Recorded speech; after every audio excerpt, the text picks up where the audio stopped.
Olá, queridos amigos, queridas amigas, sejam bem-vindos, bem-vindas novamente ao nosso programa Semeando Espiritualidades, Diálogo e Crítica. E hoje nós não temos nenhum convidado especial, a não ser nós mesmos, que já somos especiais por nós mesmos, mas porque nós precisamos falar de um tema que muito nos preocupa, entre tantos temas preocupantes, deprimentes que nós estamos atravessando nesse momento, né?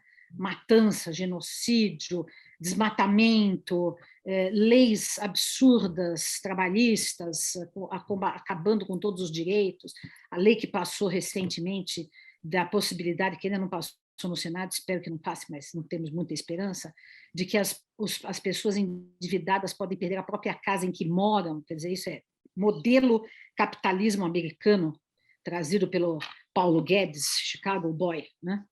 Mas, entre tantas más notícias, né, e que haveria aqui um rosário a ser desfiado, nós estamos preocupados e vamos comentar hoje sobre uma notícia relativa à educação, que é a nossa praia, né, que eu como educadora e nós como membros da Associação Brasileira de Pedagogia Espírita e militamos pela educação, né, no Brasil há tantos e tantos anos, a lei a favor da homeschooling, né, que é a educação em casa, né? Então, vamos comentar um pouco sobre essa questão, dizendo que isso é um retrocesso de mais ou menos uns 500 anos, né? Porque, quer dizer, 500 anos que está sendo proposto um modelo de escolarização das crianças, desde Comênios, que é que nos inspira, né, a democratização da educação, a escola. Comênios imaginava uma escola lúdica, uma escola plural, uma escola democrática. Hein?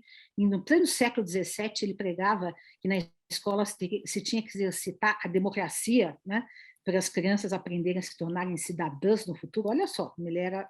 E homens e mulheres, né, meninos e meninas, pessoas do povo, não era privilégio para ninguém a educação. Então, vejam, um ideário desse, que vem se colocando lá desde o século XVII, né? Depois com o iluminismo, depois no século XX, quer dizer, de oportunizar a educação de uma maneira universal, plural, democrática para todas as crianças do mundo, e que no Brasil nós demoramos séculos para começar a implementar isso, né?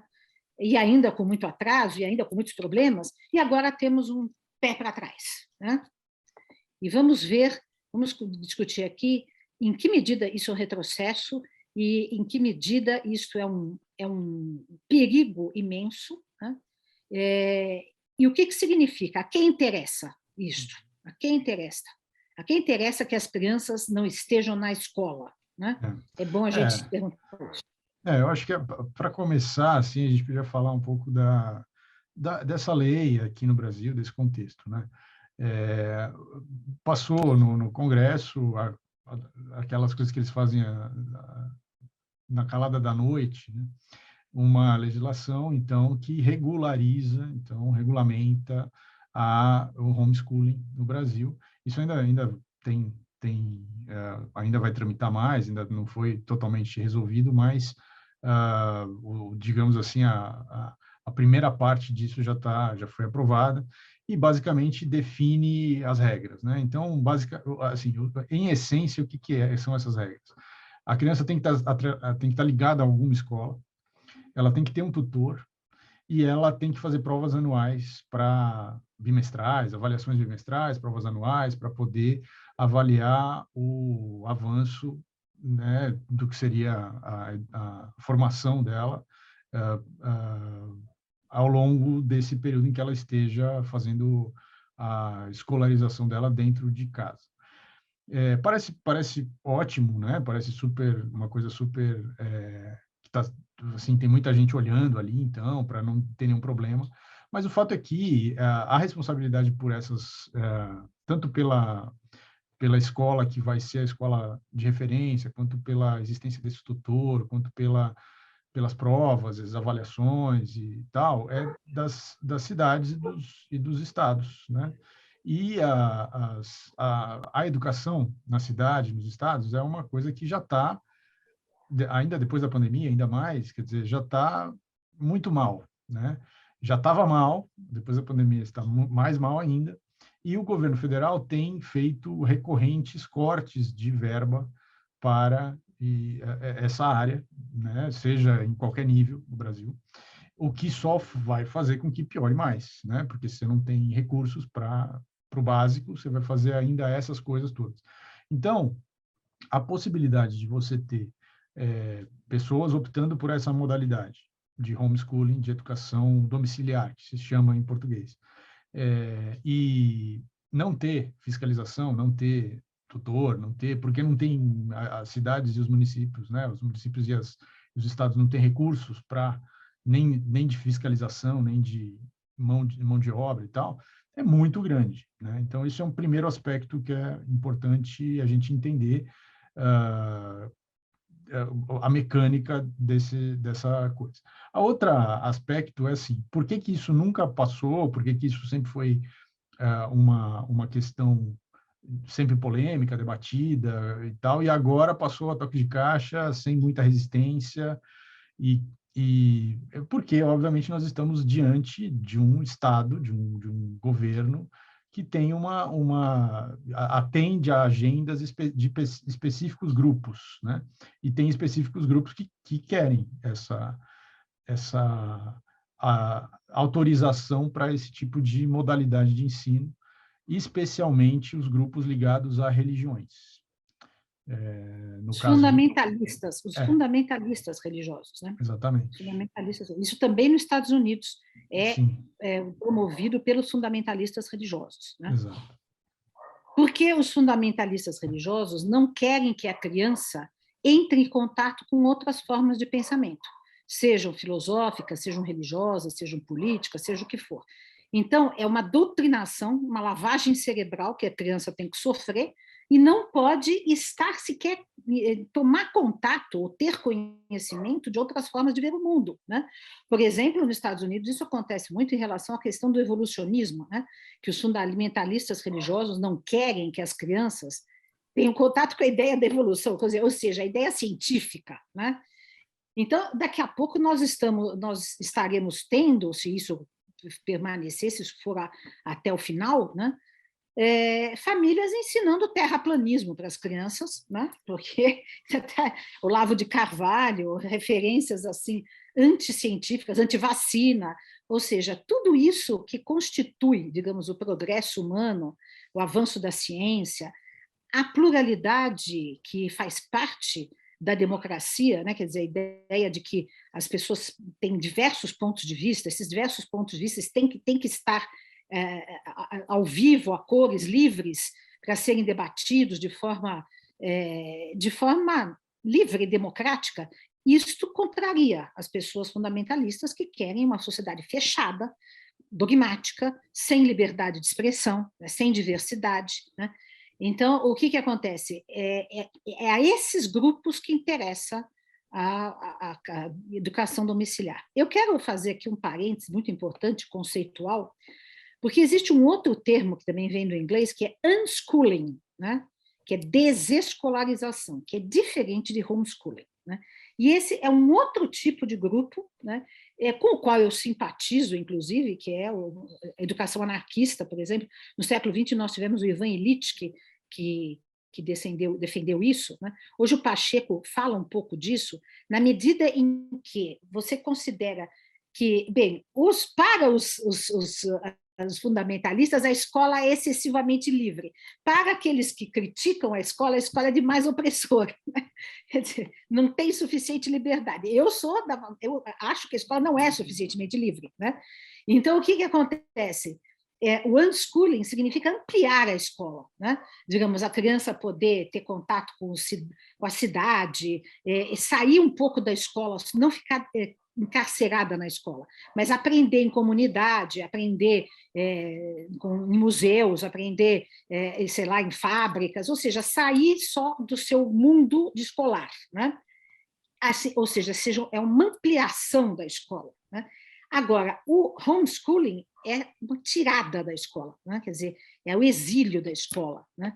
E além de todas essas questões ideológicas, porque tem ideologia do meio, e não é a escola que é ideológica, quem é ideológico são os fundamentalistas que querem impor a sua ideologia dogmática às novas gerações e não querem que elas tenham acesso a nenhum outro tipo de debate, né? Ou seja, de um extremo autoritarismo, né? O que acontece? Além disso, existe a questão gravíssima, que, do meu ponto de vista, é pior ainda do que tudo isso, é que muitas crianças, infelizmente, são abusadas sexualmente, são espancadas, são vítimas de violência doméstica. Agora, na pandemia, acresceu-se isso tremendamente, que as crianças não estavam indo na escola, né? E a escola é um lugar onde ela pode encontrar, né, respaldo para se defender. Ela pode, algum professor, algum diretor, algum psicólogo, algum coordenador, pode perceber o que está acontecendo, para denunciar, pode ver algum hematoma, pode ver algum desenho que a criança faça, pode ter alguma coisa que a escola percebe, encaminha, e a justiça, o Estado entra para... Quer dizer, o Estado não esse que é regido por uma Damares, né, que defende os abusadores e não os abusados, mas enfim. Então, vejam, mas o Estado tem capacidade de intervir para proteger essa criança, conselho tutelar, etc. Se a criança não está na escola, ela não tem ninguém. Se o abusador é o pai, e se a mãe é conivente, como muitas vezes é, né? Se o abusador é o pastor da igreja e o pai e a mãe ignoram, né? Se o abusador é o padre ou é o médium, qualquer coisa assim, e o pai e a mãe estão coniventes ou ignoram e desconhecem, essa criança não terá um lugar, alguém que ela possa denunciar isso, né? E, infelizmente, isso não é exceção, os casos são inúmeros, né? Infelizmente, os casos são inúmeros. Acho que assim, esses aspectos todos são muito importantes, mas se vocês tiverem a curiosidade de procurar materiais de homeschooling ou de educação domiciliar na internet, vocês vão encontrar coisas que assim tem um texto lindo, maravilhoso, uns conceitos assim que parece tudo muito interessante, tem uma crítica à escola que é pertinente. Então, é importante a gente também definir algumas coisas para ficar claro aonde que está o viés ideológico, né? Porque muitas vezes aquilo se perde num texto super humanista e tal, e, na verdade, não é exatamente isso, né? Então, assim, só para dar alguns parâmetros, tem duas pessoas, duas mulheres, que são referências, que são citadas sempre nesses materiais de... existem muitos materiais, principalmente que vêm dos Estados Unidos, porque lá isso é muito mais forte. Isso já está acontecendo há muito mais tempo, então já tem toda uma estrutura lá.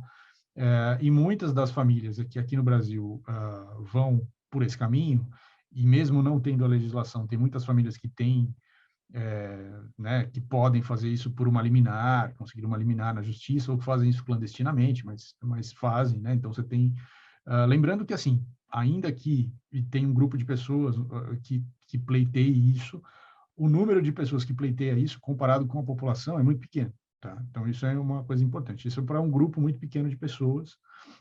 Na legislação também que foi aprovada agora, que está em tramitação agora, um dos pais tem que ter formação universitária.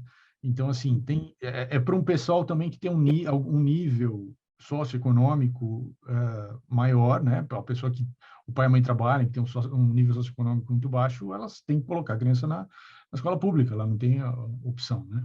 Então, também tem esse aspecto. Mas, de qualquer forma, então, tem duas teóricas inglesas do século XIX, do final do século XIX, começo do século XX. Uma é a Charlotte Mason, que foi uma pessoa que criou todo um sistema de educação a partir de... Ela mesma, né, colocava isso a partir da leitura que ela fez do Evangelho. Mas ela tem ela pensou um sistema de educação que era uma crítica ao sistema de educação do século XIX e que, portanto, fazia a crítica como outros pensadores do começo do século XX, como Montessori e outros pensadores assim, também fizeram.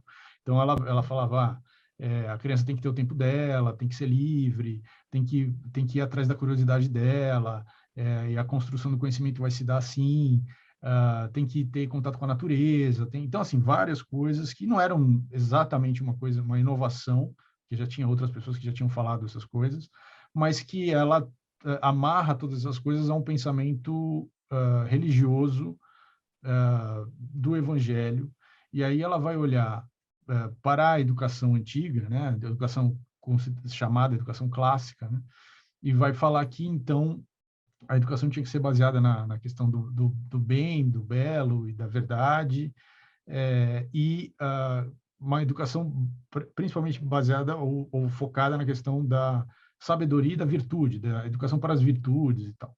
Mas dentro, veja, tudo isso dentro da chave do que ela entendia como virtude e tal, a partir da leitura do Evangelho. Então, isso é quer dizer, não é uma coisa aberta. Muito subjetiva, muito Não é subjetiva. aberta, ela é fechada porque ela está dentro de uma visão específica de mundo, né? A outra teórica que é muito citada é a Dorothy Sayers, que era uma escritora de ficção e tal, até importante, que conheceu lá o Chatterton e outros escritores também cristãos e produziu coisas ali. Então, é uma pessoa que tem aí uma história né, de autora de ficção e tal. E ela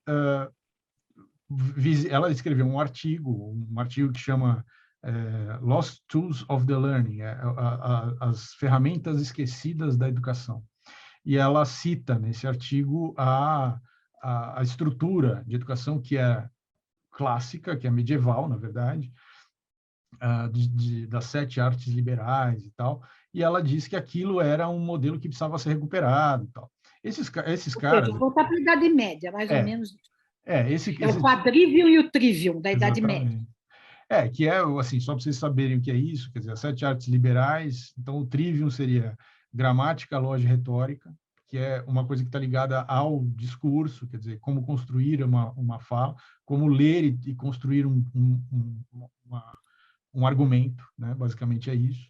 E o quadrivium, que é artes, música, geometria e astronomia. Então, também está ligado ao que se considerava a alta cultura na Idade Média, e que não era uma coisa que tinha a ver com o mercado de trabalho, não tinha toda essa lógica da educação para o trabalho, que passou a existir no século XIX mais fortemente e tal.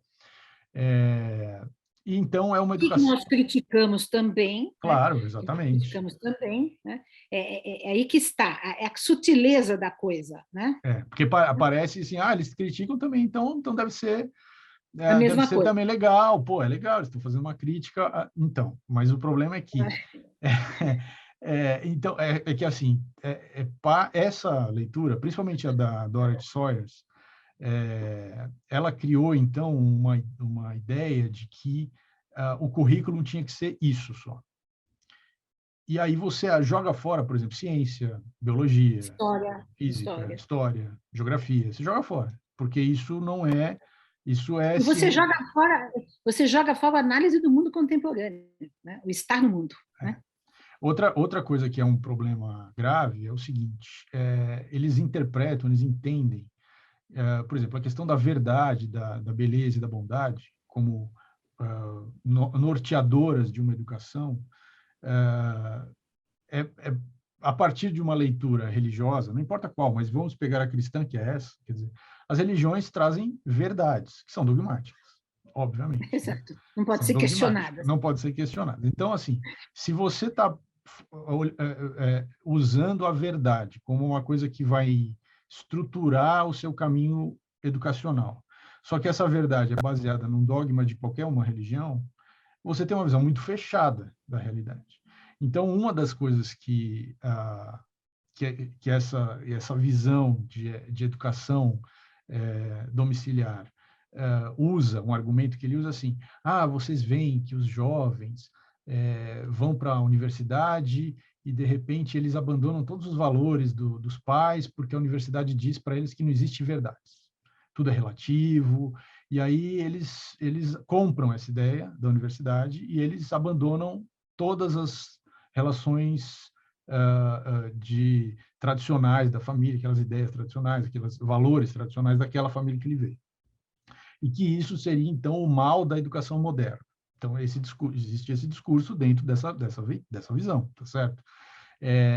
Agora, é isso, joga fora toda a crítica que a universidade faz, Qualquer espírito crítico, qualquer espírito crítico, qualquer espírito de debate, qualquer filosofia, qualquer coisa.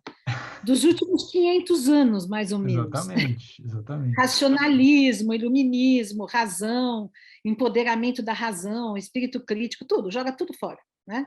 Ou seja, nós retornamos à Idade Média, né? E outra coisa, eu andei vendo também esses materiais que está cheio na internet, né? Tem Dessa bastante. educação supostamente clássica, Clássico. né?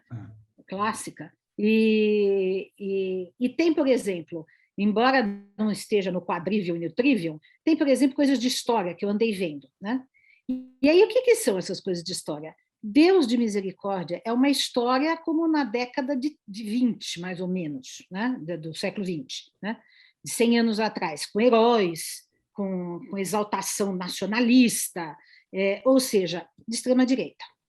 Né? Quer dizer, quando existe história, é uma história contada a partir de uma perspectiva colonialista, escravocrata, heróica. Os heróis são brancos, homens, Duque de Caxias, Tiradentes, blá, blá, blá, blá, quer dizer, não tem zumbi, não tem questões a serem discutidas como racismo, questões palpitantes da nossa sociedade, questões econômicas, políticas, isso tudo é exilado da educação.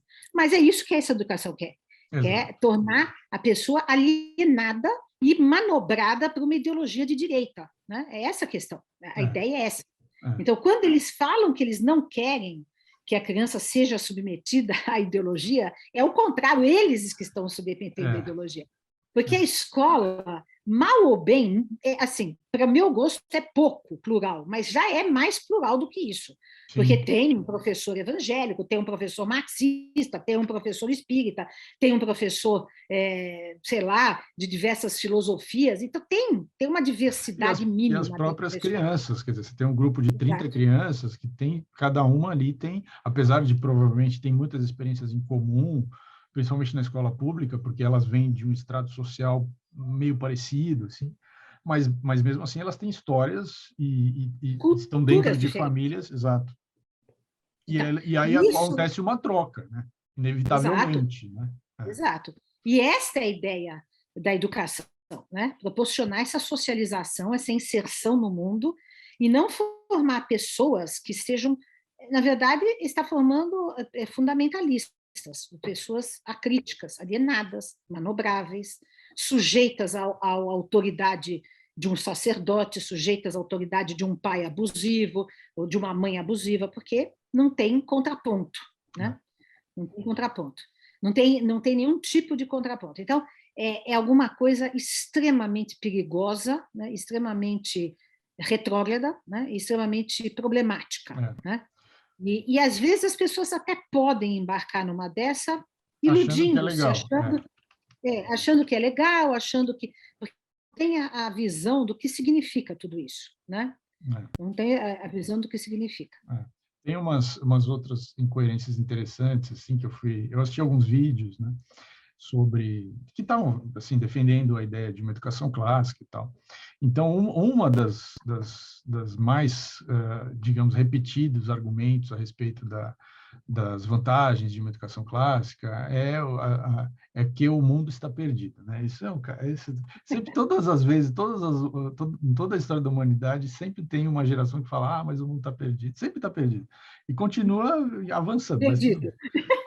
Ou está sempre esteve perdido, nunca vai se encontrar, não sei, mas o fato é que um dos argumentos, por exemplo, outro pilar dessa visão clássica de valores, de virtudes e tal, é a visão da beleza. Né? Então, porque a criança tem que ser apresentada para a criança a beleza, porque e aí eles falam assim, por exemplo, e aí no começo do século XX botaram um mictório no museu, e aí sabe, a arte degenerada, que é o mesmo argumento, por exemplo, dos nazistas usavam para falar da arte dos povos que não eram arianos, que a arte deles era degenerada. Então, é uma incompreensão de que a arte que é feia, ela é uma crítica da própria arte, ela é uma crítica do mercado de arte, ela é uma crítica, muitas vezes, política, social, quer dizer, a arte, essa ideia de arte como lugar da beleza estética, ela existiu durante um período da história humana, mas hoje não é mais isso. Quer dizer, o papel da arte enquanto uma forma de expressão Crítica humana, social. ela tem outras funções, não é só a questão da beleza. Então, você pegar o que o que você pode considerar como feio e dizer que aquilo, então, mostra a decadência da sociedade contemporânea, assim, é uma forçação, mas é um tipo de argumento muito recorrente e que parece racional, parece que faz sentido e as pessoas aderem, né? Outra coisa que eu achei muito interessante num dos argumentos aí que eu fui coletando para defender a ideia da educação domiciliar é que assim que a da questão da bondade, né? Então aí ela estava uma pessoa que estava argumentando falou assim, porque hoje tem esses videogames que o personagem principal é um bandido que vai andando pela cidade, vai roubando carro, matando gente, vai... Não, veja, tudo bem, podemos questionar isso, não estou dizendo que isso é ótimo, né? Criticamos também isso. Tudo bem, mas o que ela sugeriu, eu achei muito interessante o que ela sugeriu que seria um videogame melhor. Então ela falou assim, em vez de você fazer um videogame em que o personagem principal é um cavaleiro que impõe a sua espada e vai combater o mal e vai matar o mal, porque isso imputaria na criança a ideia da bondade. Então, assim, veja, é bastante complicado, né, a argumentação e a leitura que essas É a pessoas tal fazem. bondade do homem de bem, né? Que É, o é homem de da bem. nossa sociedade, É. o homem de bem, entre muitas aspas, que apoia a armação da população, que apoia o genocídio, que apoia a escravidão, que apoia o racismo, que apoia a homofobia, e assim vai, né? Mas é um homem de bem. Porque dentro dessa visão dogmática, a função do homem de bem é combater o mal. O problema é esse. Quem é que vai definir quem é o mal? Se é ele mesmo, o homem de bem, ferrou, porque aí ele pode... Exato. Tudo que ele não gosta, vai falar, isso é o mal, então vamos lá Combater como? combater. Matando. Combater como? Matando, exilando, Qual é o torturando. critério? Qual é o critério? Então, Exato, exato. Quer dizer, então, pluralidade, liberdade são garantias absolutas, né, de uma sociedade democrática saudável, né? Quer dizer, com todos os problemas que nós temos, e muitos, né? Muitos temos, porque acontece, o problema da nossa sociedade é porque ela é dirigida pelo dinheiro, pelo capital, não porque ela é livre, não porque ela é plural, entendeu? Essa é a questão, né? Quer dizer, então, a crítica, ela está deslocada, essa crítica que eles fazem é deslocada, né? é um E ela... problema que não existe, né? É um exato. problema que não é o problema central. E eles elegem isso para impor uma agenda, uma visão de mundo fechada e tal. Mas eu achei interessante que assim a Charlotte Manson, que é essa pessoa aí, essa inglesa do final do século XIX, começo do século XX, na verdade ela viveu 80 e tantos anos, então ela viveu uma boa parte do século XIX e uma boa parte do século XX.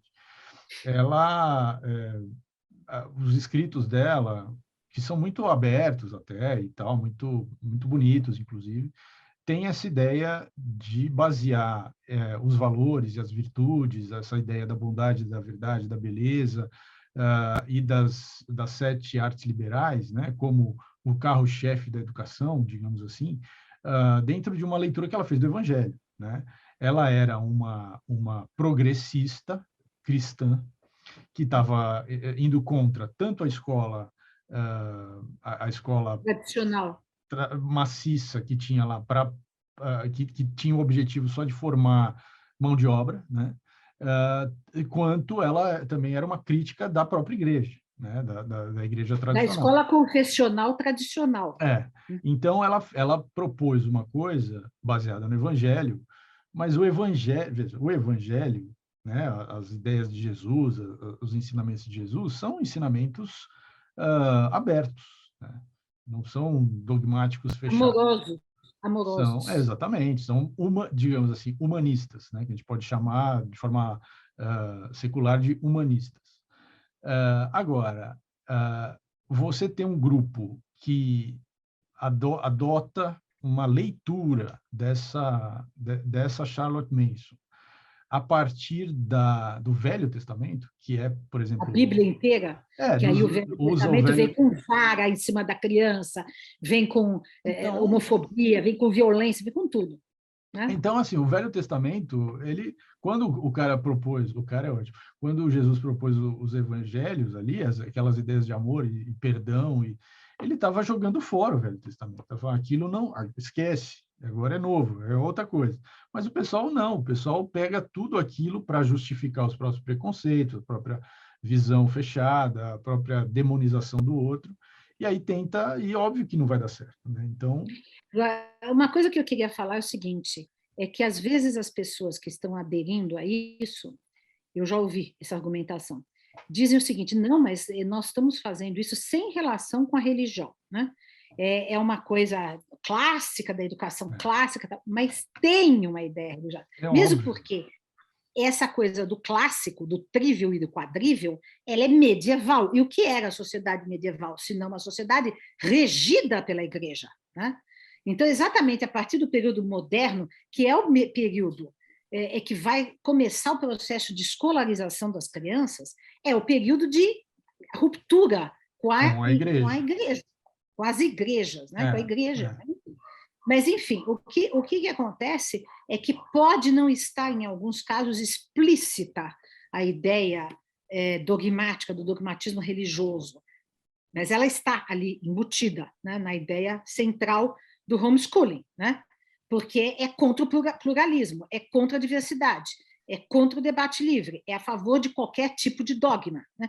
E a partir do momento que você fala o bem, a verdade e o belo, você já está dizendo que a verdade é a que você acha que é verdade, Exato. ponto, né? Quer dizer, então, na filosofia, por exemplo, e que eu sou uma pessoa que trabalhei muitos anos e tenho propostas de filosofia para criança e para adolescente, né?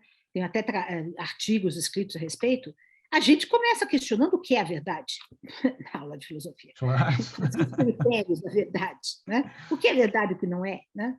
Existe uma verdade científica, existe uma verdade religiosa, existe uma verdade filosófica, a verdade é sempre verdade. Enfim, esses questionamentos que estão embutidos no pensamento crítico, na filosofia, e que não estão embutidos numa visão monolítica, assim como essa do estudo clássico, né?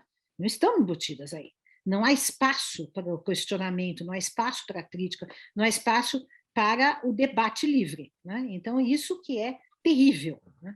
Então, assim, esperemos que esta lei não passe, mas não tenho muita esperança, porque o Congresso, infelizmente, está todo comprado, está passando tudo, né? Antes das eleições está passando a boiada e mais nem sei o quê, né? Eles estão passando tudo, privatizações, enfim, né? Essa coisa do banco poder tomar a casa do indivíduo que está endividado, isso é uma coisa que nós sempre comentamos, né, aqui na minha família, o quanto que isso é terrível que acontece nos Estados Unidos, porque esse sempre foi nos Estados Unidos, é um capitalismo brutal, a proteção do Estado para o indivíduo é zero, né?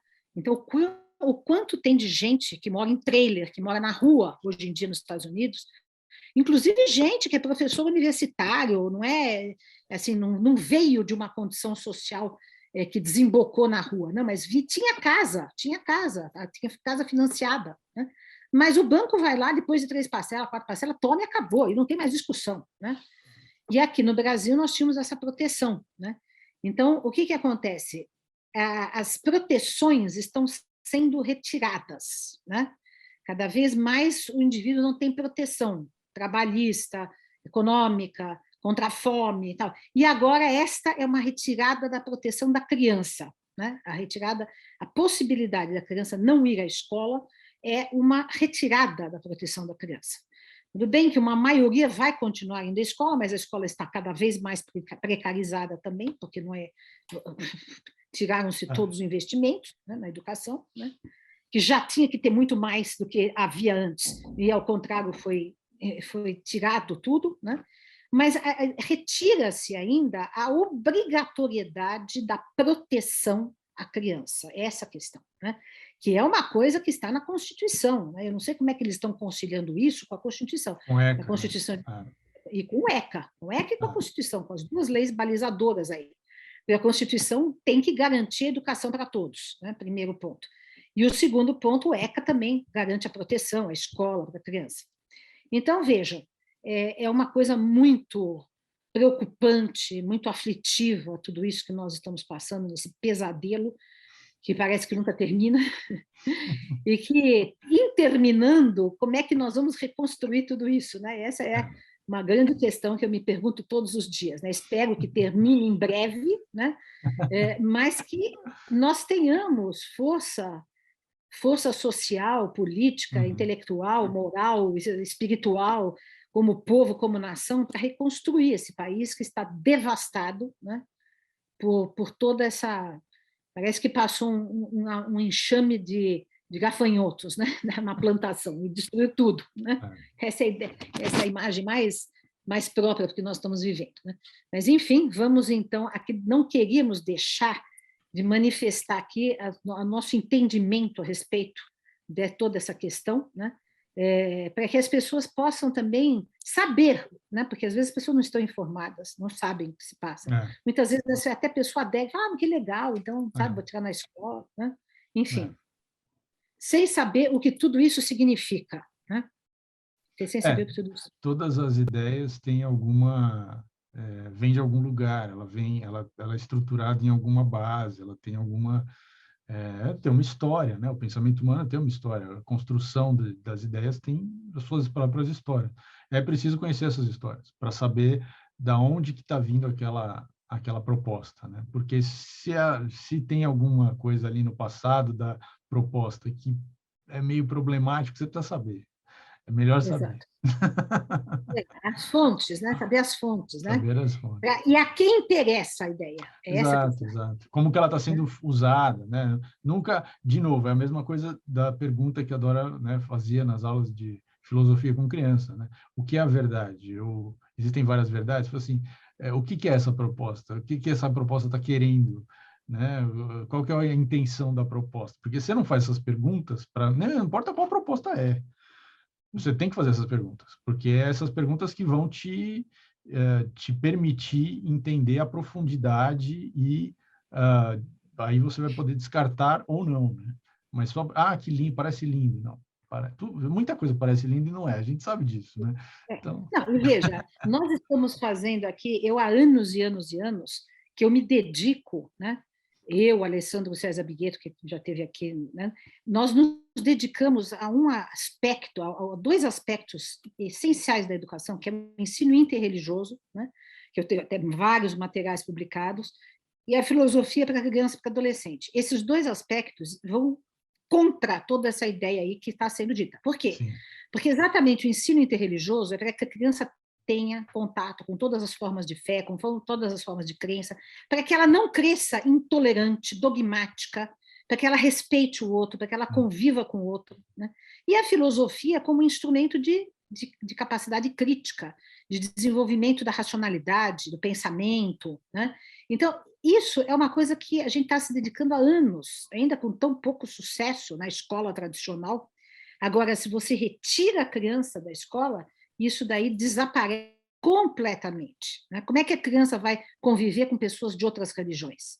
Como é que ela vai viver com as diversidades todas, né? Políticas, sociais, de gênero, qualquer tipo de diversidade? Ela vai estar isolada do mundo, né? E isso é péssimo, né? E quando a gente fala que a gente usa o espírito crítico, nós somos de esquerda, eu também tenho espírito crítico em relação às esquerdas, né? Então, por exemplo, eu não concordo com educação cubana, ou como foi a soviética, que foi uma educação doutrinante também, né? Não era educação plural, né? Então, o que nós estamos propondo, que é a educação plural, não tem nem em países de esquerda, nem em países de direita, né? Quer dizer, nem em país democrático, é uma coisa ainda muito longe. Então, mas ainda assim, há alguma garantia na escola de que haja mais pluralidade do que dentro de casa, né? Essa é a ideia, né? Então, quando a gente prega, por exemplo, nós temos a Universidade Lilipampédia, que fala em pluralidade, interdisciplinaridade, espiritualidade plural, tudo isso são nossas bandeiras, né? E essas bandeiras pelas quais nós militamos é coisa que ainda nem foi implementada nas escolas, né? Nem foi implementada nas escolas, em nenhum lugar, né? Quer dizer, são coisas assim inovadoras, que a uma ou outra escola, enfim, ou outro, né? Porém, se voltarmos para casa, aí que não vamos ter nada disso, né? Absolutamente nada disso, né? Então, essas são as reflexões que eu gostaria de deixar para vocês, né? Voltamos, então, depois daqui 15 dias. Um grande abraço para todos e todas.